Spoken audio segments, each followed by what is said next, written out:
What's good? What's good, everybody? Welcome back to another episode of The Urban Platform Speaks. Make sure to like and subscribe as you tune into the channel and you check out the content. And with that being said, I know I made a video about Mark Cuban and his comments about tanking and stuff like that, but I wanted to make a follow-up video to that because I was thinking about it, and I was thinking about like the integrity of the game, like how everybody associate like in the NBA and associated with the NBA, they always talk about the integrity of the game.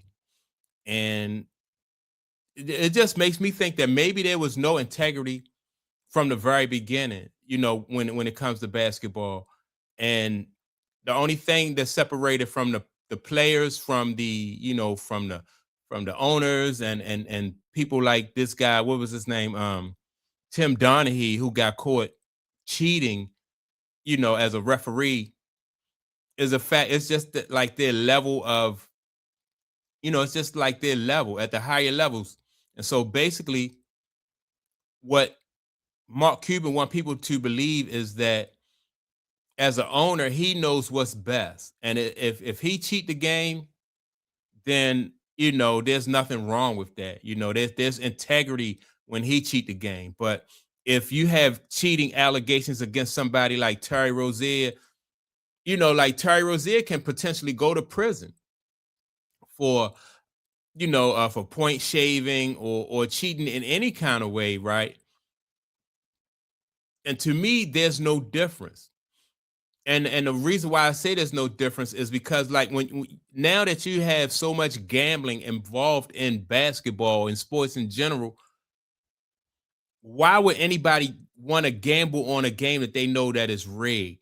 You know, Now people already know going into, like, when you gamble, if you play like the lottery or something like that, Powerball, or what's the other one called? Mega Millions or something like that, you can turn those tickets over.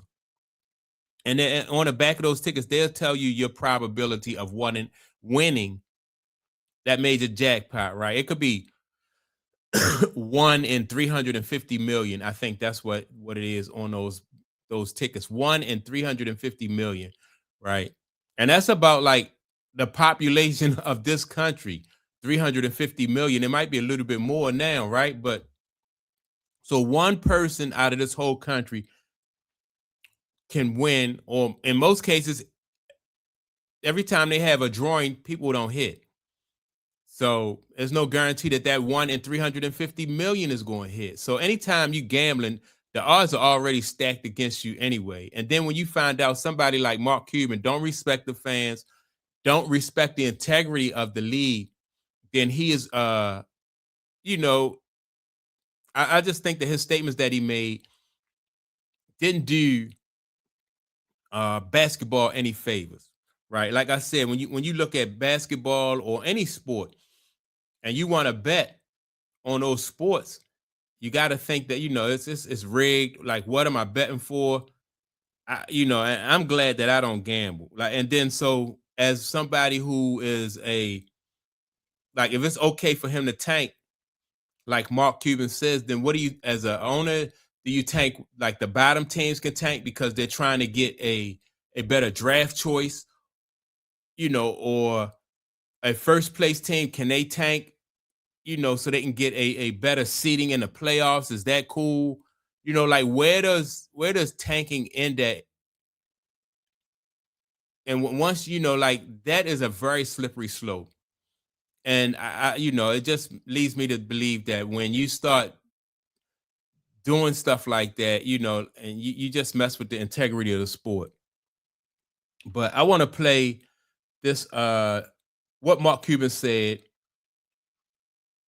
Who was reading this?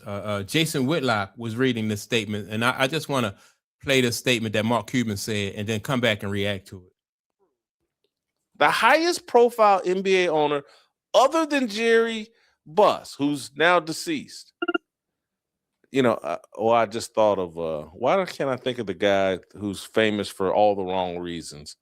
Donald Sterling. Donald Sterling would have been high profile, but anyway, comes out and says the NBA has been misguided, thinking that fans want to see their teams compete every night with a chance to win.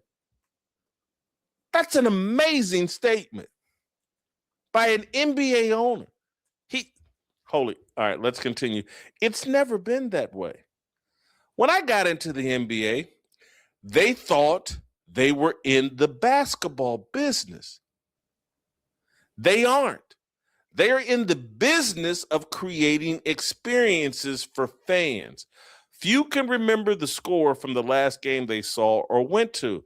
They can't remember the dunks or shots. What they remember is who they were with, their family, friends, a date. That's what makes the experience special. All right, so let me say that, because I know I used to work like in the hotel industry, right?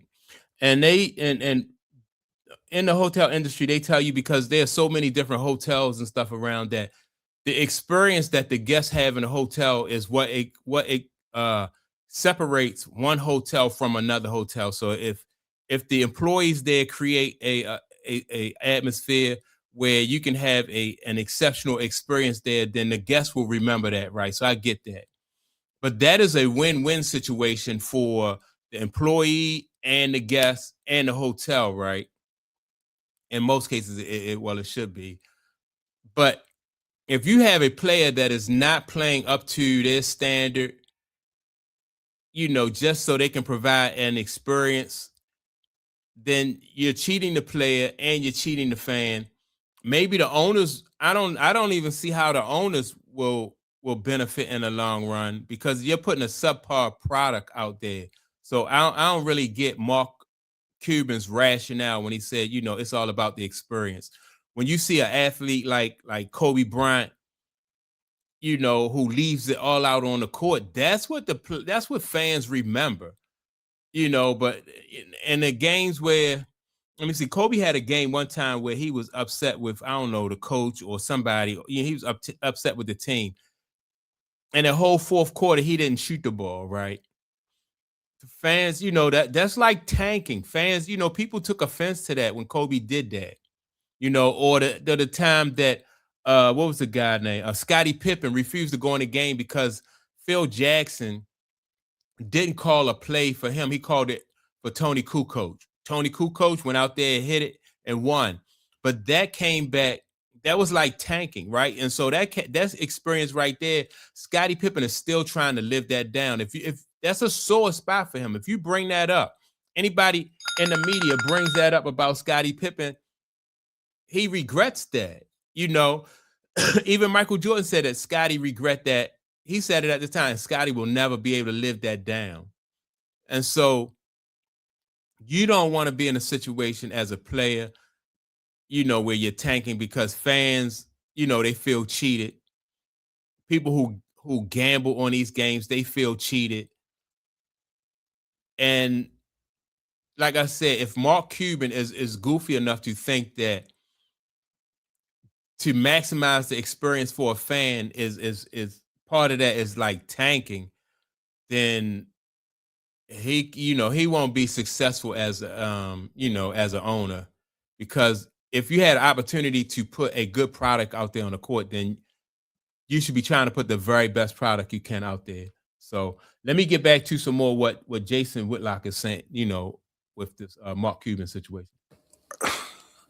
When I tell you all that these sports have no respect for you, no respect for fans, this is what I'm talking about. Mark Cuban is a billionaire, lives in an elitist world, lives in a world where people make trips to Epstein Island, lives in a world where, they're just removed from reality. And this man thinks that the average fan doesn't care about the game, doesn't care about competition. They're there for a social experience. They hate hardcore sports fans. They hate men who enjoy watching men compete. Let me continue with Mark Cuban's statement. Yeah, let me I don't think that Mark Cuban can really respect fans if he think that that's all. I'm with Jason Whitlock on this, right? Because you can't really respect the fan, the hardcore fan, if you think that they want to see somebody go out there and just shave points, or if you want to see somebody like Donaghy, go out there and call phantom fouls on players so he can control the game. And basically, what this guy Mark Cuban is saying is that he has a license to cheat. If you are a referee, you don't have permission to do that. If you are a basketball player and you have allegations against you, they talking about locking you up and putting you out of the league, you don't have permission to do that. If you Pete Rose and something come up, and they gave these allegations against you, you don't have that license. Only these team owners have the license to put a subpar product out there and tank a team. So let me get back to some more of what Jason Whitlock is saying.